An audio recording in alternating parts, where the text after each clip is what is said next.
Picture this. It's 1955. Post-war Italy is humming back to life. Vespa scooters zoom through cobblestone streets, espresso bars buzz with conversation, and that distinctive purple 1,000 lire note sits in your pocket, ready to work magic. But what could it actually buy you? Trust me, you won't believe how far your money went in la dolce vita era.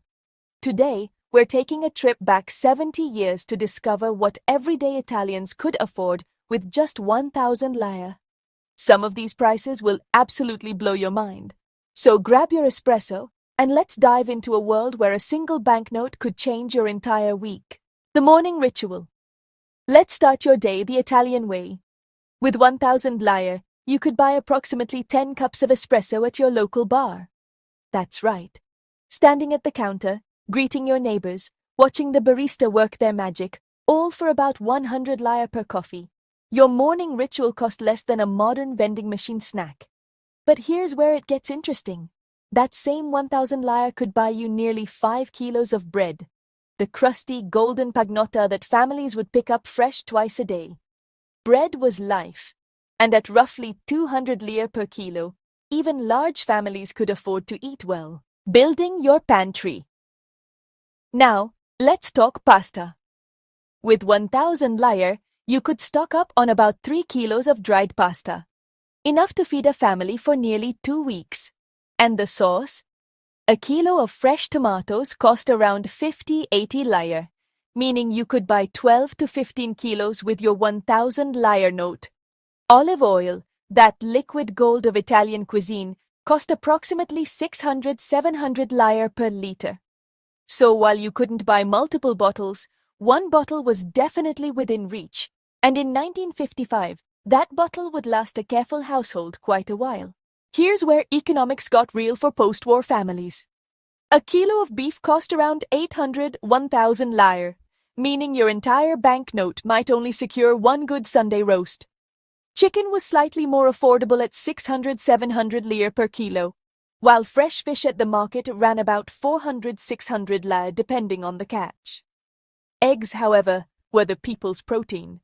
At roughly 30-40 lire per egg, your 1,000 lire could buy you about 25 to 30 eggs, a fortune in frittatas and carbonara. After a long week of work, Italians loved their cinema. A movie ticket to see the latest Fellini or Hollywood import cost around 150-200 lire. That meant you could take your sweetheart to the pictures and still have money for gelato afterwards. Speaking of gelato, a cone cost about 50 lire, pure happiness for pocket change. Football fans could attend a local Serie A match for roughly 300-400 lire for a basic seat. The roar of the crowd, the passion, the drama, all for less than half your 1,000 lire note. A single tram or bus ticket in major cities like Rome or Milan cost around 20-30 lire. That means your 1,000 lire could cover more than 30 trips across the city. For longer journeys, a train ticket from Rome to Naples cost approximately 1,500 lire, so you'd need a bit more. But regional travel was surprisingly accessible. Now, let's talk about what you couldn't buy with 1,000 lire. A pack of cigarettes cost about 150 lire, a newspaper around 25 lire, and a bottle of decent wine roughly 300 to 400 lire. But a new dress? That would set you back 8,000-15,000 lire. A bicycle? Around 25,000 lire. And that beautiful Fiat 600 everyone dreamed about? A whopping 590,000 lire. So, there you have it. In 1955, Italy, 1,000 lire was simultaneously a lot and a little. It could feed you coffee all week, buy bread for your family, or give you an evening at the cinema with gelato to spare. But it also showed you just how far you were from the bigger dreams, the new clothes, the Vespa, the modern apartment.